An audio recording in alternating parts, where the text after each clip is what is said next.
Welcome to Operations and Supply Chain University. I'm Jerry Wright. This is lesson number 17, Total Productive Maintenance, or TPM, it is usually referred to. So there are four types of maintenance. There's breakdown maintenance, there's preventive maintenance, there's predictive maintenance, and then there's productive maintenance. Breakdown maintenance is when we run to failure. We just wait till it breaks down and then we fix it. The least desirable of all the types of maintenance. Preventative maintenance is all about frequency-based service and replacement. This is what you want to do. This is typically what you do when you change the oil in your car or you replace the filters on your air conditioning system or other preventative maintenance type of things. Now, predictive maintenance is a little more advanced. It doesn't apply to everybody, but here's where you might use heat guns to check circuit breakers. You might do oil sampling in a gearbox to see if there's any metal flaking or issues, or vibration monitoring of bearings and rotating equipment. Those are a little more sophisticated, but are similar to preventive maintenance. They're just predictive. They're saying, when is something going to fail so we can tend to it before it fails. Now, productive maintenance is preventive and predictive maintenance, but it's also including operator-based cleaning and servicing. This is what Toyota does, total productive maintenance. It's the bottom one, okay? We're going to talk about total productive maintenance. It's really a process for maximizing asset performance at the lowest possible total cost. You can imagine if something breaks and we need it to be running, that's a very expensive way to maintain equipment. We want to try to maintain it in the lowest possible cost and maximize our performance. So why would you do TPM? Why not just, wait till things fail? Well, the reasons is that we want to reduce downtime and or prevent failures. We want to enhance the skill base of both our technicians and our operators. We want to reduce our overall costs, reduce variability and defects, provide visual work instructions. So again, VTPM, that's something we talked about at my company for a long time, visual total productive maintenance, and I'll show you some examples of that. And then also provide a means to get your maintenance people or your technicians to do improvement or cost savings work, not just repair broken equipment. So why TPM again? Why does everyone not do it? You would think it'd be logical. Okay, sometimes it's not a priority in their current operation. Sometimes there's so much firefighting and breakdown in equipment, there's no time to even think about doing it. There's a lack of understanding of the benefits of TPM. We don't know what TPM really means. There's an unwillingness to invest in the tools to accomplish it because you have to make some effort to make it happen. Or maybe it's not really an issue. Virtually there's no downtime, or you have excess or redundant equipment. That's not common, but it can be. So the TPM approach is very straightforward. It's very easy. You do assessment and measurement. What percent of time of your technicians is spent repairing broken equipment? Is it half the time? Is it 20%? You can measure it pretty easily. What percent of time of your technicians is spent on servicing equipment, doing preventative maintenance? Is there excessive equipment downtime? Is there a work order or preventative maintenance system in place? If there is, does it work well? If you don't know this information, that's okay. You can get estimates to get started, but you're eventually going to have to collect this to justify what you want to do. The last thing is your technical team ready for TPM? Do they believe that prevention is the best approach? Are they open to servicing equipment that is not down? Are your operators ready to take on more equipment ownership? You need these things to be in place to do TPM. Do you have upper management support for it? That's an important thing typically, because you might have to spend some money up front to get it going, and then you'll save money in the long run. Trust me on that one. So gain control, stop the bleeding, pick your biggest bleeder, so to speak, or maybe your most critical or important piece of equipment. Then form your hit squad or tiger team or TPM team to address this particular machine or process. I advise you get technical support, operations, and even quality assurance, or maybe even accounting to be part of the team so they can understand, why are we doing this? What's the business justification for it? Clear everybody's schedule for a day or two to make it happen. You may need to choose a weekend at times. And then the team has to include the equipment owners. Who owns the equipment and is responsible for it? And then you have to have maintenance and operators at a minimum. And then it's best to have machine experts as well as those who maybe know nothing about it. So think of those as process outsiders. We had HR people or accounting people participate on our TPM events.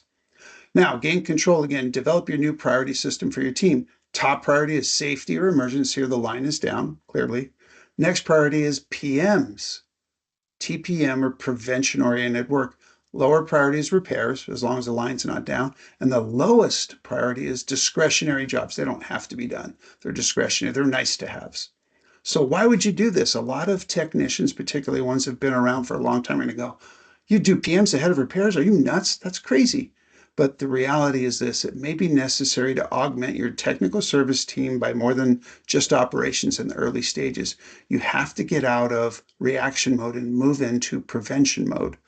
Make sure that your team has both long-term and short-term focus as you get started in TPM. It's important because all firefighting and no dragon slaying means that the fires will never really be out for good. So here's my example. There's your problem, your machine. Problems are like dragons breathing fire and causing problems. So you need TPM to come in and be your dragon slayer. And you can tell my little GIF there is beating the snot out of the wing of that dragon and nothing's happening. But it's important to make a note of this because I went through this multiple times. I've been a maintenance leader, a maintenance manager, facilities manager, maintenance team leader, maintenance engineer in my career, and you need to figure out a way to create systems to make things better. Ideally, the systems you have should not let you forget servicing or schedule replacements. The system should be aligned to both what is needed and what will actually work in practice. And if you have more than about 100 pieces of equipment to monitor and maintain, you want to consider a CMMS, or a computerized maintenance management system. Now, there's good ones out there. I recently went to a conference. There's MaintainX, which is considered one of the leaders out there. Limble, another leader, or eMaint, that's one I was familiar with from before. Study these, you want to sustain the gains. Study these different systems, stay focused, and hold the discipline. Here's some of the logos for these eMaint companies that do CMMS. Again, they're so much more sophisticated than they were many years ago. Now many things can run from tablets, from your phone. Very, very integrated systems. They make life easy.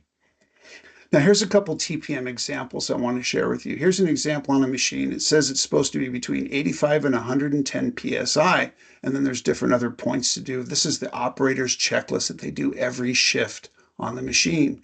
Now, the little gauge there, if you can see, it actually shows between 85 and 110. So if it's in the clear area, you're good. But if it moves into the red, either high or low, we've got a problem. You need to get a hold of a technician. Now, as I said before, we talked about VTPM. So this is a visual working structure, or VTPM as we would call it. And this is a maintenance on a machine. So daily you go and check for leaks, water level of the chiller, loose or damaged electrical connectors, check for cracked hoses. And you can see this is actually a DJL, where I worked for many years. This is a controlled document that was issued and the operators followed every day. Here's another example of a similar machine. Check the oil levels, make sure there's enough mobile DTE24 equivalent, check the airlines for leaks. Now, this last one is one that I like to share because it's highly effective, and let me explain a little bit about it.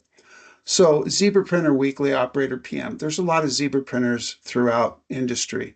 They're a common thing, label printing, all kinds of stuff, shipping, receiving.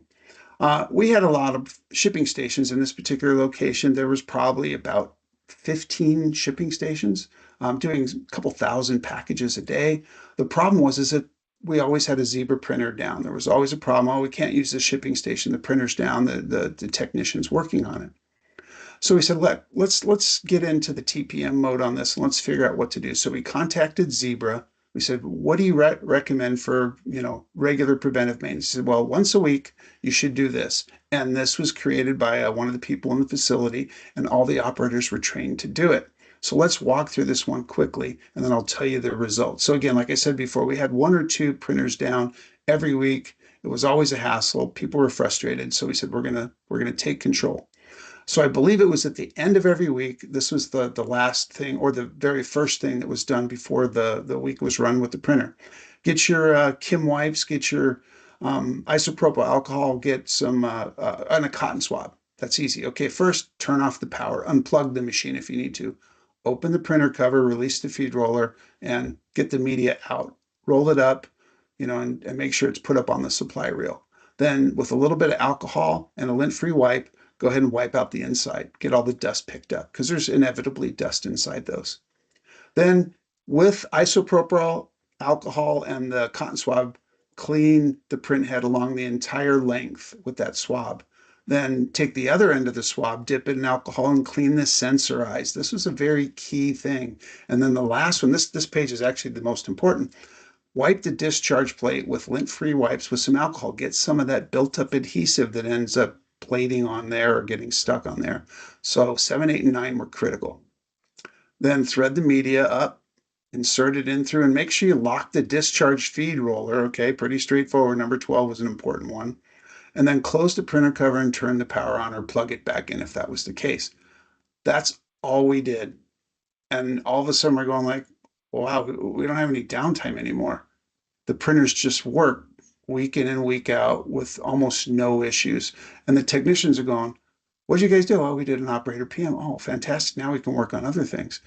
So I can only tell you that from my experience working in maintenance for dozens of years, it's a fantastic process and I highly recommend it. And again, this is a very straightforward, simple operation that our operators could do, and it was very effective. If you want to learn more about TPM and reliability-centered maintenance, John Mowbray wrote a great book. I used this for many years, and it's a fantastic reference to rely upon for your TPM and your reliability-centered maintenance. That's it for this lesson. Thank you.